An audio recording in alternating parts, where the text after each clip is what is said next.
C'est vendredi et c'est le sport que nous évoquons avec notre invité. On parlera ce soir du tournoi UFOA B U20. Le Togo chute devant le Bénin. Nous évoquerons également le football, la Gambie sanctionnée, Aubameyang mis à l'amende.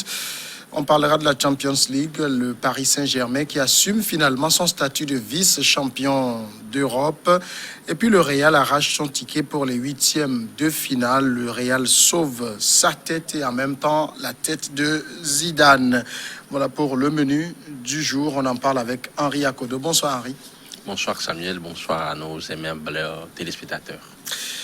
Le premier sujet, on va parler du football au niveau national. Les éperviers du Togo ont livré leur second match de tournoi de l'UFOA B U20 face au pays organisateur le Bénin. À l'arrivée, les écureuils l'emportent 2-0 et se relancent. Les Togolais se compliquent la tâche. Tout s'est joué en première période. Chabel Gomez, le capitaine du Bénin, inscrit les 2 buts, 15e et 30e minute de jeu, des 2 buts qui ont permis aux Béninois de gagner la partie. Finalement, qu'est-ce qu'on doit dire, Henri Akodo, que le Togo n'a pas existé dans ce tournoi pour le moment? C'est trop dire. Le Togo n'a pas existé dans ce tournoi pour le moment, du moins pour ces deux rencontres. C'est des résultats assez mitigés. Le Togo a eu quand même le mérite de faire un match nul face au Burkina Faso, qui est l'un des gradissimes favoris dans cette compétition. Et quelques jours plus tard, le Togo, face à cette formation valeureuse béninoise, c'est tout simplement rendu la tâche assez compliquée dans cette poule A, parce qu'ils ont perdu par 2-0. C'était une rencontre entre deux équipes qui voulaient véritablement se remettre en course dans cette compétition. Le Bénin, après ça, compte performance lors du match d'ouverture face à cette formation du Niger, battu 1-0. Et donc, dans ce stade Charles de Gaulle de Porto Novo, la formation béninoise, amenée par son capitaine Chabel Gomez, avait l'obligation de gagner cette rencontre et de se remettre en selle dans cette compétition. Chose faite, parce que côté béninois, quand vous observez bien, ces joueurs-là, ils étaient déterminés. Et le mercredi dernier au stade Charles de Gaulle de Porto Novo, avec des joueurs sur le plan de la corpulence, qui véritablement étaient beaucoup plus matures que les nôtres. Vous avez le gardien Kaïtian, le gardien béninois, un défenseur qui s'appelle Ajon Toutodé. Vous avez les liés au Choala, au Laïtan, mais également le capitaine Chabel Gomez, l'auteur de ces 2 buts-là de la rencontre.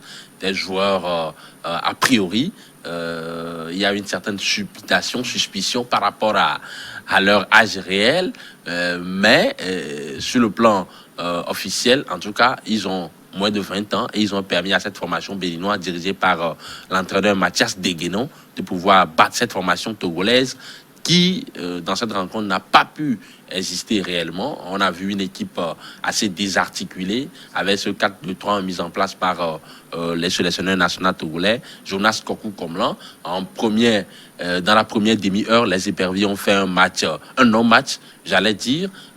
L'équipe était timorée, elle était amorphe. La preuve, les 2 buts que le Togo avait encaissés, c'était sur des erreurs monumentales au niveau de la défense, avec cette charnière centrale composée de Holeté et de Abdul Sama, le joueur d'Ascot Kara, qui a rallié l'équipe après l'élimination d'Ascot Kara lors des tours préliminaires de la Ligue des champions africaine face au RCA d'Abidjan. Il a rallié cette formation pour apporter toute son expérience, sauf que dans cette rencontre, face à cette armada offensive béninoise, ils n'ont pas pu résister. Le premier but est venu de Chabel Gomez, je le disais tantôt, sur une action anodine sur le côté gauche où les Béninois ont exploité la latéralité. On a vu, la défense était attentiste. Il y avait une certaine résignation pour intervenir. Et donc, à ce niveau, quand vous offrez des occasions à vos adversaires, quand vous offrez des munitions à vos adversaires, ne soyez pas surpris qu'ils vous chargent derrière. D'ailleurs, c'était la déclaration de l'entraîneur, du sélectionneur béninois à la fin de la rencontre. Le Bénin a su saisir sa chance. Le Togo a laissé la possibilité au Bénin de pouvoir le punir, et c'est ce qu'ils ont fait de manière assez correcte. Cette formation togolaise avait des potentialités. Et il faut également souligner un aspect très important, c'est que à la 4e minute, le Togo a été dépouillé de l'un de ses plus rutilants joueurs, de l'un de ses plus grands joueurs, en tout cas dans cette compétition. Il s'agit de Josué Doké, qui avait gratifié le public sportif d'une belle prestation face au Niger. Josué Doké, il a 16 ans, 7 mois. C'est le plus jeune buteur en sélection nationale togolaise avec les A. Il a marqué face à l'Égypte lors de la 4e journée des éliminatoires de la CAN 2021, la fois dernière. Et il est l'un des meilleurs forts de cette équipe. Il était sorti sur blessure. On a eu comme l'impression que les Béninois ont su identifier le danger numéro 1 côté togolais. Et ils ont fait tout pour pouvoir le mettre hors jeu. Et derrière, ils ont rayonné dans le jeu en première mi-temps. En deuxième mi-temps, même si on a constaté un réveil de ces Togolais, notamment de certaines individualités. Karim Derman, le jeune joueur de Wafa, il est le coéquipier de Josué Doké dans le centre de formation de Wafa au Ghana. Thibaut Clidier, le joueur qui évolue avec la réserve des Girondins de Bordeaux, le capitaine, mais également Enzo Dovolo. Toute cette horde d'individualités ont su quand même essayer de déranger la base arrière béninoise, mais ça manquait de consistance, ça manquait de cohérence. Et derrière, les Béninois ont su quand même tirer leur épingle du jeu.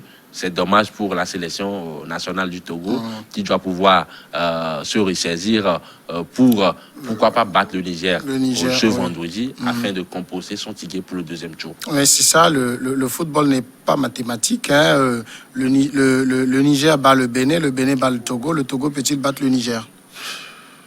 A priori, quand on regarde un peu dans la prestation de ces deux équipes lors des 2 premières journées, le Togo a tout de même sa carte à jouer face au MENA du Niger dans cette rencontre fatidique. Même si le Togo a perdu dans le début fratricide face aux grands voisins béninois, le Togo a toujours ses chances intactes pour pouvoir inquiéter cette formation nigérienne aujourd'hui. Parce que quand vous voyez un peu dans la production du jeu, c'est quand même une équipe togolaise qui est composée de joueurs très fins techniquement. Ils ont une certaine finesse au niveau de la technique, ils ont une certaine aisance, ils ont une certaine agilité, ils ont cette volonté-là. Quand vous les voyez jouer, surtout en deuxième mi-temps face au Bénin, on a su que ces éperviers avaient quand même la volonté de pouvoir battre leurs adversaires, sauf que ça avait manqué de cohérence dans le jeu, comme je le disais tantôt, face à cette formation nigérienne qui est une formation physiquement et athlétiquement, au point qu'il avait déjà battu le Niger et fait un match nul face au Burkina Faso. Il va falloir être lucide, être précis, être concis, être efficace, être clinique, essayer de pouvoir bonifier les temps forts et de résister dans les temps faibles. Cette équipe togolaise, face au Bénin, il y a eu ces petits errements là défensifs, comme je le disais tantôt, mais il y a eu également cette frilosité sur les sorties de balles. C'est-à-dire que le Togo a un milieu de terrain, Kossi Bitako, qui était le premier relanceur de cette équipe, mais face au Bénin, il a été étouffé lorsqu'il revenait pour apporter ce soutien à la ligne défensive pour les sorties de balles. Il était contrecarré et derrière, il n'y a pas eu de réaction, il n'y a pas eu de changement de stratégie de la part de l'entraîneur Jonas Kokou-Komlan, pourtant qui est un entraîneur spécialiste du football des jeunes. Il faut le rappeler, il a remporté la Coupe d'Afrique des Nations des moins de 17 ans avec le Mali en 2017. Il a même fait une demi-finale de Coupe du Monde avec cette sélection des Aiglons du Mali. Et donc je pense aujourd'hui que face au Niger, il va falloir qu'il trouve la bonne formule, il va falloir qu'il se réinvente, qu'il essaie de mettre en place une équipe très compétitive afin de gagner le Niger et d'ouvrir les portes pour les demi-finales de la compétition.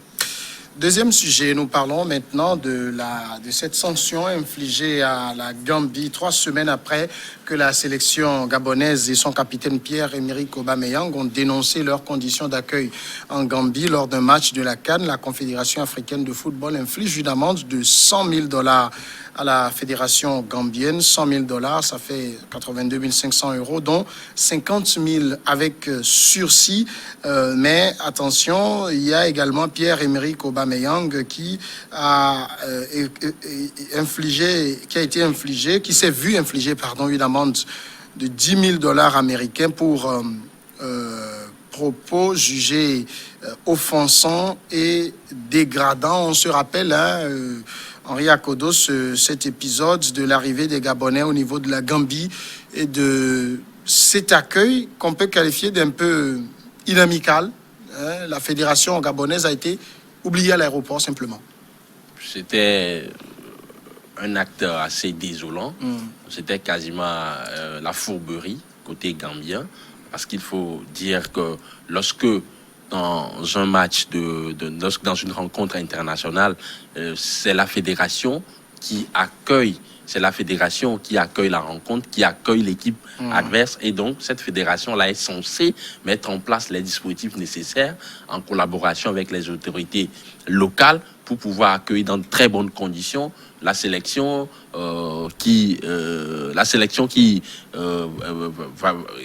va arriver pour pouvoir jouer cette rencontre. Et donc, dans ce cas d'espèce, c'était un scénario rocambolesque auquel on a assisté il y a cela quelques semaines lors de la quatrième rencontre des éliminatoires de la Coupe d'Afrique des Nations Cameroun 2022 entre la Gambie et le Gabon. Une rencontre décisive puisque les deux équipes étaient mano à mano. Le Gabon avait battu quelques jours plus tôt avant cette rencontre la Gambie, et la Gambie se devait de réagir au risque de dire adieu à une prochaine qualification historique pour la CAN.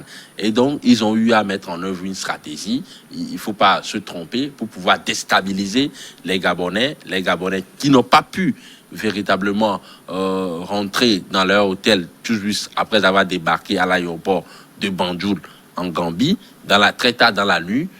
On leur a demandé de pouvoir refaire leur test Covid, alors qu'ils avaient déjà fait un test Covid lorsqu'ils allaient démarrer de l'aéroport Omar Bongo Ondimba de Libreville quelques heures plus tôt, alors que les règlements ils sont clairs. Lorsque, par exemple, les dispositions qui ont été mises en place par la CAF et la FIFA dans cette période exceptionnelle de pandémie, lorsque une équipe nationale voyage avec... lorsqu'une équipe nationale avait déjà effectué son test Covid, ne peut plus véritablement refaire le test arrivé sur le territoire, sur le pays d'accueil. Et donc, à ce niveau, les Gambiens n'ont pas véritablement joué franc jeu, et les Gabonais avaient passé quasiment toute une partie de la nuit dans l'aéroport. On se rappelle de ces images assez tristes, et ce commentaire de Baméan qui lui vaut aujourd'hui des sanctions, quand il disait, je cite, bravo la CAF, bon travail, nous sommes de retour dans les années 1990. Aujourd'hui, la CAF juge ses propos dégradants et injurieux en son endroit, et elle inflige cette amende au Gabon. Il faut préciser que les Gabonais ne sont pas du tout contents par rapport au verdict de la CAF concernant cette affaire. Le président de la Fédération gabonaise de football, la FEGAFoot, monsieur Pierre-Alain Mouguenyi, a d'ores et déjà prévenu la presse nationale et internationale qu'ils vont interjeter appel au niveau du tribunal administratif des sports parce qu'ils ne sont pas satisfaits par ce verdict. Il faut préciser que c'était la FEGAFoot, la Fédération gabonaise de football, qui avait saisi la CAF, puisque cette fédération disait que véritablement ils ont été empêchés de pouvoir être dans de très bonnes conditions psychologiques pour jouer cette rencontre. Même s'ils ont perdu cette rencontre, ils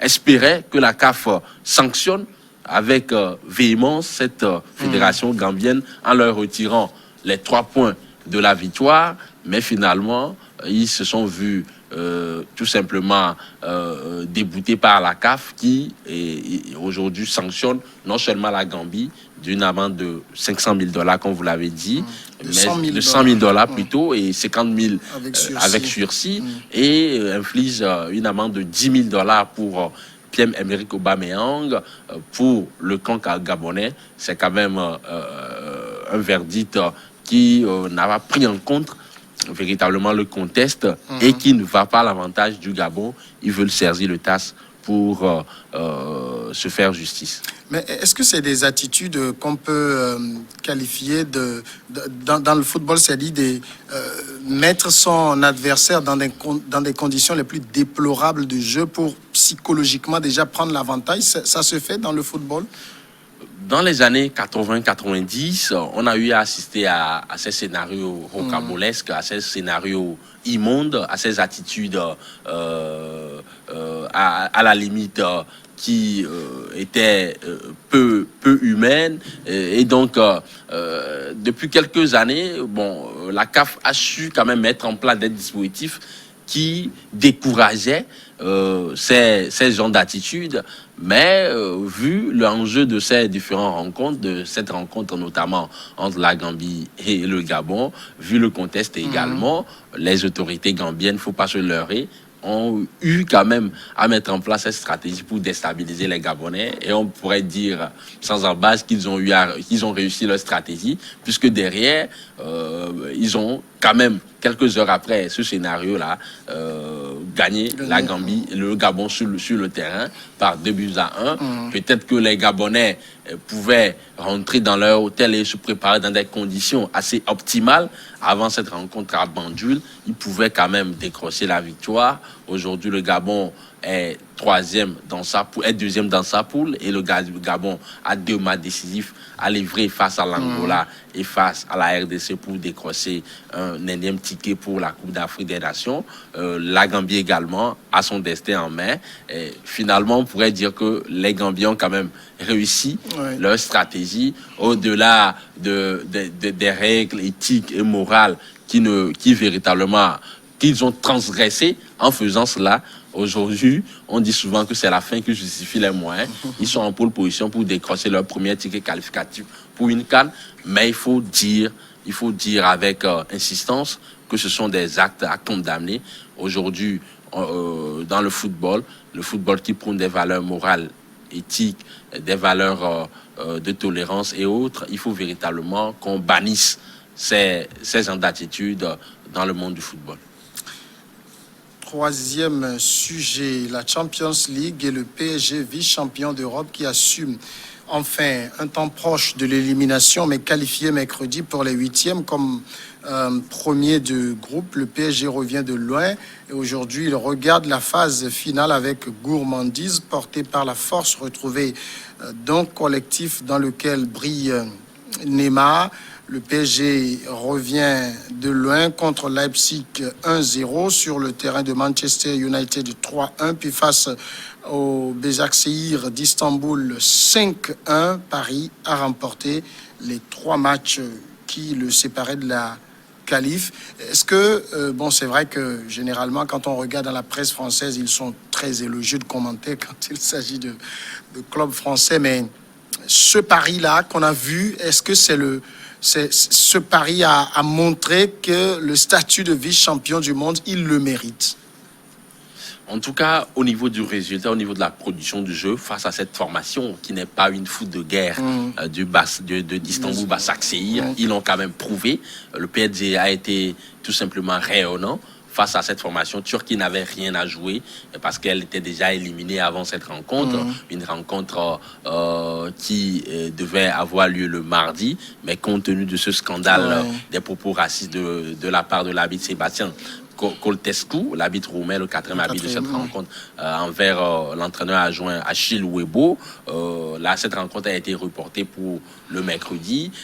Et donc, on a constaté véritablement que cette formation parisienne, dans le jeu, au niveau de la cohérence, au niveau de la production du jeu, au niveau des enchaînements, au niveau de la stabilité défensive et de la créativité offensive, c'était quand même une équipe qui avait véritablement marché sur Istanbul Başakşehir. Vous l'avez dit tout à l'heure, des individualités qui véritablement brillaient dans un collectif, parce que c'était le problème avant avec cette formation parisienne, c'est qu'on avait des sommes d'individualités, mais on n'avait pas un collectif qui pouvait maîtriser de bout en bout les temps forts et les temps faibles. Mais face à cette formation d'Istanbul Başakşehir, on a retrouvé une stabilité défensive avec Marquinhos derrière. Au milieu de terrain, on a retrouvé une certaine agressivité dans la récupération du ballon, dans la projection vers l'avant avec Danilo.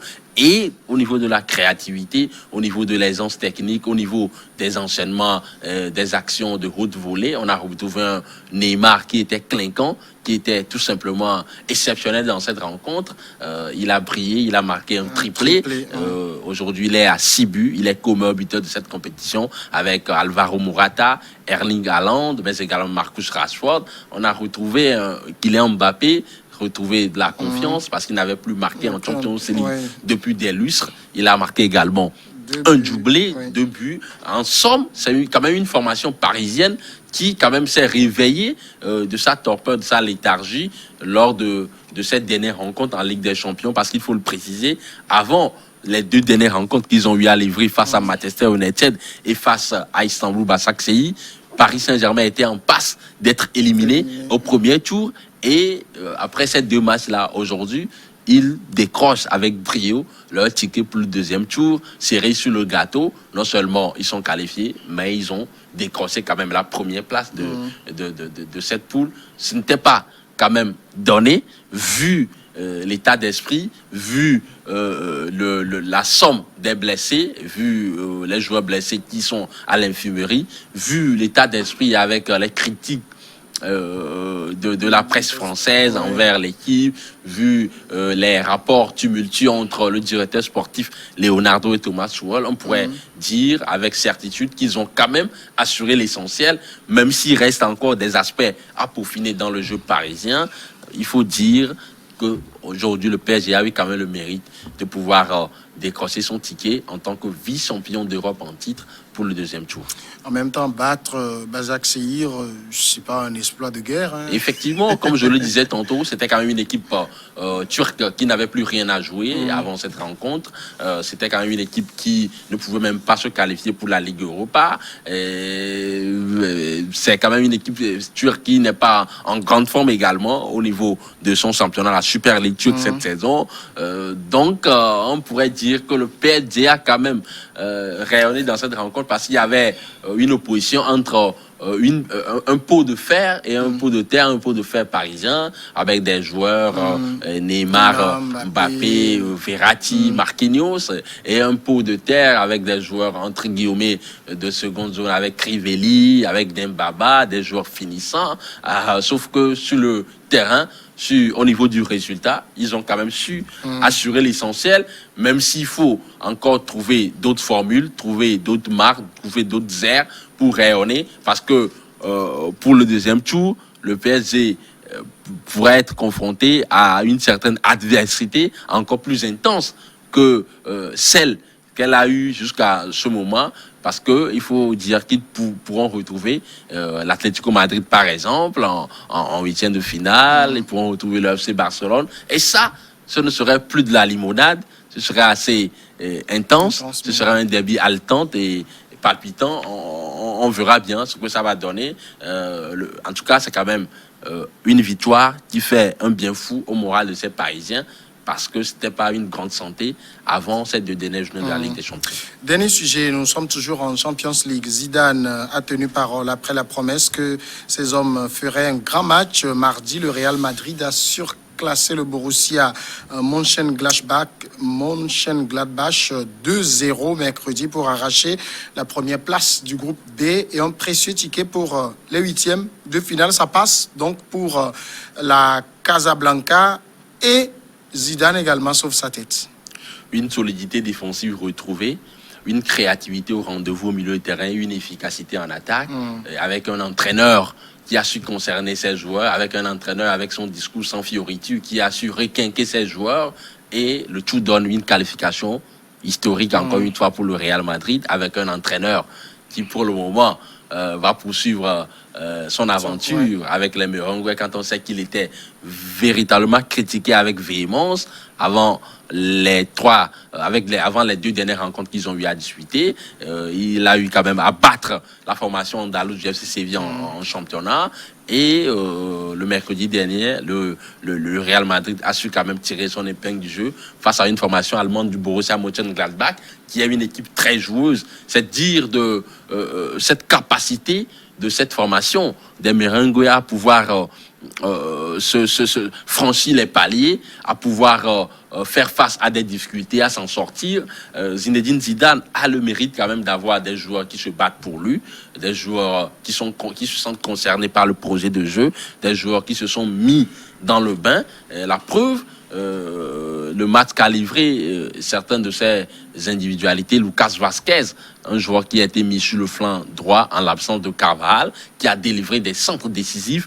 Et il a été d'une précision millimétrique dans cette rencontre. On se souvient de ces centres pour Karim Benzema. Karim Benzema a trouvé les poteaux malgré qu'il a marqué 2 buts. Le score, l'addition pouvait être encore plus salée si le Real Madrid avait beaucoup plus de baraka dans cette rencontre. Donc, à la fin, bilan satisfaisant pour Zinedine Zidane et ses hommes qui risquaient de manquer le rendez-vous des huitièmes de finale alors que le Real Madrid s'est qualifié très souvent sur les 24 dernières années pour cette étape de la compétition. Si le Real était éliminé à cette étape de la compétition, ce serait la catastrophe, le cataclysme au niveau des Merengues. Heureusement, il a su quand même, avec ses joueurs, s'extirper de cet obstacle allemand. Et le Real, en tout cas, est dans une dynamique positive, est dans une spirale positive. Le Real va monter en crescendo. Quand on scrute un peu l'historiographie de cette équipe dans cette compétition, très souvent, dans le mois de septembre, octobre, novembre, décembre, c'est quand même tiré par les cheveux. Mais quand on arrive dans les phases décisives, notamment les matchs à élimination directe, c'est quand même une équipe qui est très difficile à manœuvrer. Il ne faut pas oublier que c'est l'équipe la plus titrée dans cette compétition avec 13 trophées. Henri Akodo, merci. C'est moi. Tout de suite la pause et puis l'invité.